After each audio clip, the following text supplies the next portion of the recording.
Pada bulan November kali ini kita mengenang peristiwa bersejarah. Tanggal 10 November itu diperingati sebagai Hari Pahlawan. Hadirin rahimakumullah, para pejuang dan pahlawan syuhada kita berjuang tanpa ada gaji, tanpa ada embel-embel. Semuanya diniatkan bagaimana anak cucu mereka itu merasa aman untuk beribadah kepada Allah Subhanahu wa ta'ala. Bagaimana anak cucunya aman dan tentram untuk mencari nafkah, sehingga mereka berjuang tanpa pamrih. Oleh karena itu hadirin rahimakumullah, betapa menyedihkannya, betapa sakit hati kita ini jikalau kemerdekaan yang diperjuangkan oleh para syuhada kita ini bukan rahasia lagi. Jikalau seorang penegak hukum yang oleh para ahli dikatakan bahwa mereka ini adalah wakil Tuhan, wakil Allah di bumi untuk menegakkan hukum, tetapi setelah rumahnya digeledah, Masya Allah, na'udzubillahi min salik, triliunan uang yang didapat hasil markus. Apakah ini hadirin tidak menyedihkan? Sangat menyedihkan sekali jikalau kita mengingat kembali bagaimana kemerdekaan yang diperjuangkan oleh para syuhada kita. Hadirin rahimakumullah, bukan hanya itu, sumber daya alam kita dikorupsi, diambil dan tidak dikembalikan kepada rakyat. Ini berarti bahwa niat para syuhada kita itu sudah melenceng, disalahgunakan kemerdekaan ini yang diperjuangkan oleh para pejuang kita dengan tetesan air mata, bahkan tetesan darah dan nyawa pun melayang demi untuk memperoleh kemerdekaan. Oleh sebab itu hadirin rahimakumullah, pada ayat yang saya bacakan tadi, dalam rangka menyambut Hari Pahlawan, maka Allah telah mengingatkan kita, suyina linnasi hubbus syahwati minan nisa. Memang pada diri kita manusia ini dilengkapi sebuah kecintaan, kesukaan kepada yang pertama adalah wanita. Itu hadirin rahimakumullah suatu ciptaan Allah, karena kita manusia ini memiliki dua kekuatan, yaitu kekuatan akal dan kekuatan nafsu. Jika hadirin rahimakumullah iman yang kita miliki ini dikendalikan oleh nafsu, maka kita termasuk golongan orang kiri, yaitu celaka. Tetapi insya Allah jika iman yang kita miliki ini dikendalikan oleh akal pikiran kita, maka kita adalah termasuk orang-orang yang beruntung. Maka dari itu hadirin rahimakumullah, maka kecintaan yang pertama diciptakan oleh Allah, kecintaan kepada wanita ini, maka hendaknya kita pergunakan dengan sebaik-baiknya, dipergunakan dengan jalan Allah Subhanahu wa ta'ala. Yang kedua hadirin rahimakumullah, kecintaan kepada anak laki-laki. Kenapa yang disebutkan anak laki-laki bukan anak perempuan? Ayatnya memang seperti itu hadirin. Kenapa? Karena para mufassirin sudah sepakat bahwa kecintaan kepada laki-laki ini karena dua faktor. Yang pertama, cepat untuk memberikan keturunan. Dan yang kedua, anak laki-laki cepat untuk membantu mencari nafkah. Maka hadirin rahimakumullah, maka dalam ayat konteks ayat ini, suyina linnasi hubbus syahwati minan nisa'i, maka yang kedua adalah kecintaan kepada anak laki-laki.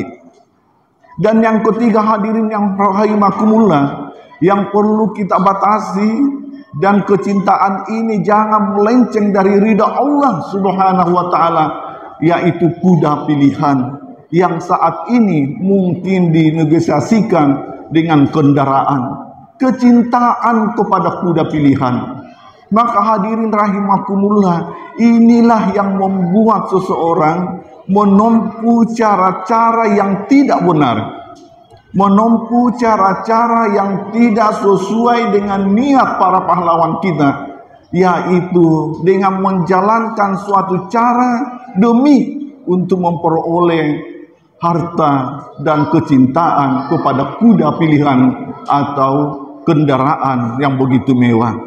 Hadirin rahimakumullah, Allah subhanahu wa ta'ala ini memperingatkan jauh sebelumnya, sehingga bagi kita umat Islam ini, apa yang menjadi tolak pikiran kita dalam hidup dalam kehidupan ini adalah bagaimana perbuatan kita ini senantiasa bernilai ibadah kepada Allah subhanahu wa ta'ala.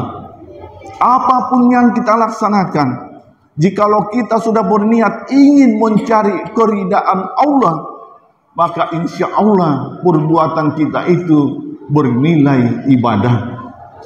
Hadirin rahimakumullah, kemudian berikutnya Allah memperingatkan kita kepada kecintaan emas dan perak. Jangan terlalu mencintai harta.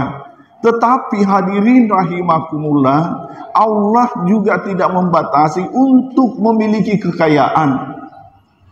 Abdurrahman bin Auf adalah merupakan sahabat Rasulullah yang sangat kaya. Dia tidak dibatasi kekayaannya, tetapi mereka ini mengeluarkan zakatnya.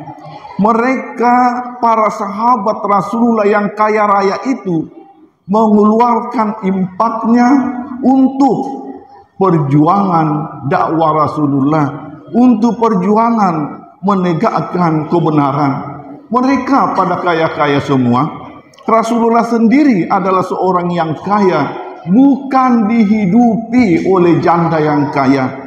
Yang saat ini di media sosial beredar bahwa katanya Rasulullah dihidupi oleh janda kaya. Tidak benar, hadirin rahimakumullah. Rasulullah dari kecil sudah mandiri, mengembala kambing, sampai kepada dewasa dia berdagang.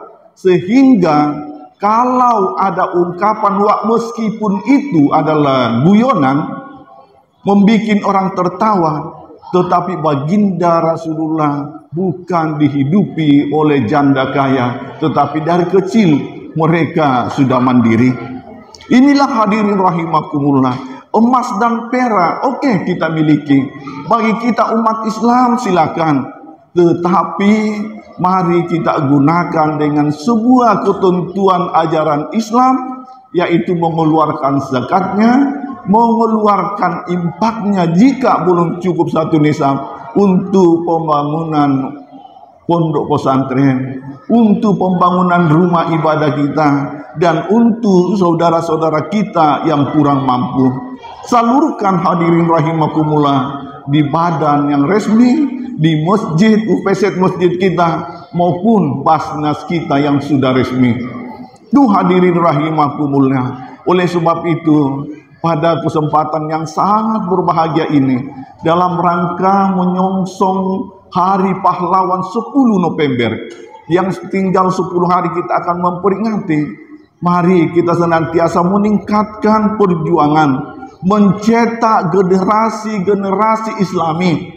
Para generasi kita dicetak untuk mengisi kemerdekaan ini dengan tetap bekerja dengan landasan lillahi ta'ala, bukan bekerja untuk mencari nafkah dengan cara yang haram seperti yang diberitakan saat ini. Bagaimana korupsi sangat merajalela, bagaimana hasil sumber daya alam kita dikorupsi, dilibas hadirin rahimakumullah, tanpa memperhatikan makna undang-undang dasar bahwa sesungguhnya itu adalah milik negara dan dikembalikan kepada sebesar-besarnya untuk kemakmuran rakyat.